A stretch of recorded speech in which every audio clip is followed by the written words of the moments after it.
Објавени се резултатите од екстерното оценување за основците и средношколците. Родителите и учениците што имаат било какви забелешки поврзани со резултатите од екстерното тестирање, според Министерството за образование, до среда може да достават приговор до училишната комисија каде учи детето. Од Министерството велат дека приговорите се доставуваат до училишната комисија, која пак по службена должност ги препраќа до Државниот испитен центар, зашто само тој има мандат да ја смени оценката од екстерните тестови или да дозволи преполагање на ученикот. Во приговорот, ученикот треба да наведе кога го полагал предметот, каква оценка добил и прецизно да напише зошто смета дека треба да му се промени оценката.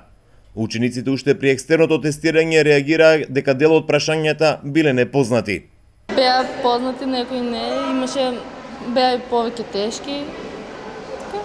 Да, дали овие прашања што ви беа на увид дадени, дали овие беа прашањата? Имаше ли некои изненадувачки за вас? Имаше, повеќето беа непознати. Да, што очекувате од екстерниот испит? Ке положите? Секоја ќе видиме од резултатите кои ќе ни ги дадат. И вие завршивте со полагањето на екстерниот тест, како сте задоволни? Добро. Да, прашањата беа ли познати за вас учениците? Да, имаше ги дадено пред тоа.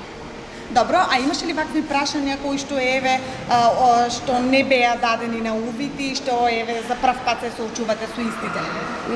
На мене сите беа познати, само одговорите малку беа непознати. Тоа значи дека очекувате позитивни резултати? Да. Според планот во оваа испитна сесија беа опфатени 178.640 ученици по 1972 предмета.